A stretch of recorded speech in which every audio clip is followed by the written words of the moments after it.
Hi friends, welcome back to my channel Chintala Pushpa cooking channel. ఈరోజు అయితే నేను onion tomato egg fry ఎలా చేయాలో వీడి ద్వారా చూపిద్దాం అనుకుంటున్నాను.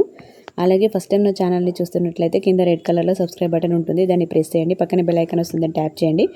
అప్పుడు నేను చేసే ప్రతి వీడియో ఈజీగా నోటిఫికేషన్ అనేది వస్తుంది. ఓకేనా ఫ్రెండ్స్, ఇప్పుడైతే మనం రెసిపీ అనేది చూద్దాము.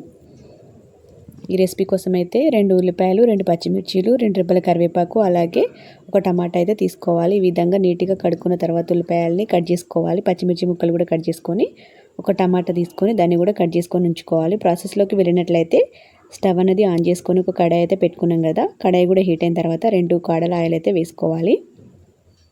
ఆయిల్ అనేది హీట్ అయ్యే వరకు అయితే వెయిట్ చేయాలి. ఆయిల్ కూడా హీట్ అయినట్లయితే ఇప్పుడు మనం ఒక 2 స్పూన్ల జీలకర్ర అనేది వేసుకోవాలి. ఈ ఆనియన్ ఎగ్ టమాటా అనేది ఎంతమందికి ఇష్టమో కామెంట్ అయితే చేయండి. ఎగ్ ఫ్రై అనేది చాలామందికి ఇష్టంగా అయితే ఉంటుంది. ఎగ్ అనేది ఇష్టంగా ఉంటుంది, ఎగ్తో చేసే ఐటమ్ అయినా. అలాగే జీలకర్ర వేగింది కదా, ఇప్పుడు ఉల్లిపాయ ముక్కలు అలాగే పచ్చిమిర్చి ముక్కల్ని కూడా వేసుకొని ఈ ఉల్లిపాయ ముక్కలు అనేవి మనకి తొందరగా వేగడానికి 1 స్పూన్ సాల్ట్ అనేది యాడ్ చేసుకొని ఉల్లిపాయ ముక్కలకు పట్టే విధంగా సాల్ట్ని మంచిగా కలుపుకోవాలి. ఫస్ట్ సాల్ట్ అనేది వేసుకోవడం వల్ల ఉల్లిపాయ ముక్కలు అనేవి తొందరగా వేగే అవకాశం అనేది ఉంటుంది. ఈ విధంగా కలుపుకున్న తర్వాత మనం ఇంతకుముందు కట్ చేసుకున్న కొత్తిమీర అయితే కొంచెం అయితే ఆనియన్ వేగిన తర్వాత వాటిలో వేసుకోవాలి.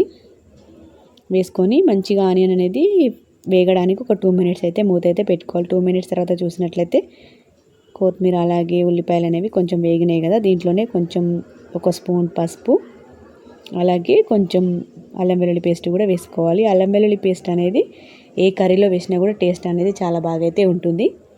అల్లం వెల్లుల్లి పేస్ట్ పసుపు అనేది మంచిగా ఉల్లిపాయలకు పట్టే విధంగా కలుపుకోవాలి. అల్లం వెల్లుల్లి పేస్ట్ అనేది పచ్చివాసన పోయేంత వరకు అయితే ఆయిల్లో వేయించుకోవాలి. అలాగే ఇప్పుడు మనం ఇంతకుముందు కట్ చేసుకున్న ఒక టమాటా అయితే తీసుకొని టమాటా ముక్కలు అయితే వేసుకోవాలి. మీ క్వాంటిటీని బట్టి ఉల్లిపాయ ముక్కలు టమాటాలు అనేవి కట్ చేసుకొని వేసుకోవచ్చు. ఈ టమాటా ముక్కల్లో మనం ఒక 2 స్పూన్ల కారం అనేది వేసుకోవాలి. కారం అలాగే టమాటా ముక్కలు వేగడానికి మనం ఉడకడానికి ఒక 2 మినిట్స్ అయితే మూత అనేది పెట్టుకొని ఫ్లేమ్ అనేది సిమ్లో ఉంచుకోవాలి. 2 మినిట్స్ తర్వాత చూసినట్లయితే కొంచెం అయితే వేగినాయి కదా, మళ్ళీ ఇంకొక 2 మినిట్స్ అయితే మూత అయితే పెట్టేసుకోవాలి. 2 మినిట్స్ తర్వాత చూసినట్లయితే మన ఆనియన్ కానీ టమాటా ముక్కలు కానీ మంచిగా పర్ఫెక్ట్గా ఉడుకుతాయి. కారం కూడా మంచిగా పడుతుంది. ఒకసారి అయితే మంచిగా కలుపుకోవాలి మనం.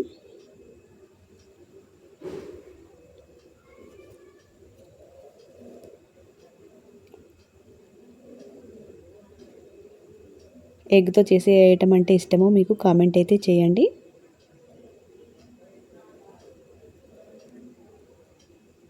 ఇప్పుడైతే మనం ఒక 2 గుడ్లను అయితే కొట్టి పోసుకొని అలాగే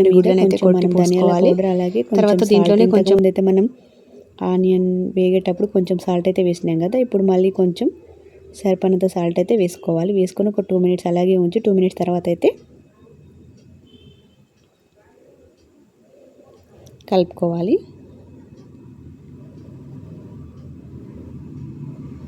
నాకు ఎగ్తో చేసే ఐటమ్ అయినా ఇష్టమే అండి, చాలామందికి కూడా ఇష్టమైతే ఉంటుంది. ఎగ్ ఫ్రై కానీ, ఎగ్ కర్రీ కానీ, ఎగ్ బిర్యానీ కానీ, ఆమ్లెట్ కానీ.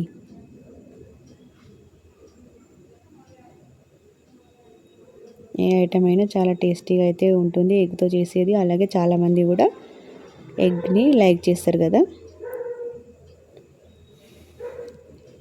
ఈ ఆనియన్ టమాటా ఎగ్ ఫ్రై అనేది ఎవరైనా ట్రై చేసి ఉంటే కనుక ఒకసారి చేయనట్లయితే ఒకసారి ట్రై చేయండి. చేసి ఎలా వచ్చింది అనేది కామెంట్ అయితే చేయండి. ఎగ్ అనేది కొంచెం వేగడానికి ఒక 2 మినిట్స్ అయితే మూత అనేది పెట్టుకోవాలి. 2 మినిట్స్ తర్వాత చూసినట్లయితే ఒకసారి కలిపినట్లయితే ఎగ్ అనేది పర్ఫెక్ట్గా ఫ్రై అయితే అయింది కదండి. ఇప్పుడు మనం సర్వ్ చేసుకుంటే అయిపోతుంది. ఎంతో టేస్టీగా ఉండే ఆనియన్ టమాటో ఎగ్ ఫ్రై అనేది రెడీ అయితే అయ్యింది. చాలా టేస్టీగా అయితే ఉంటుంది. చపాతీలో కానీ, రైస్లో కానీ, పూరీలో కానీ చాలా టేస్టీగా అయితే ఉంటుంది కాంబినేషన్. ఈ వీడియో కనుక మీకు నచ్చినట్లయితే లైక్ చేయండి, షేర్ చేయండి, కామెంట్ చేయండి. సబ్స్క్రైబ్ చేసుకోవడం మాత్రం మర్చిపోద్దు. కామెంట్ అయితే చేయండి ఎలా వచ్చింది అనేది. Thanks for watching this video.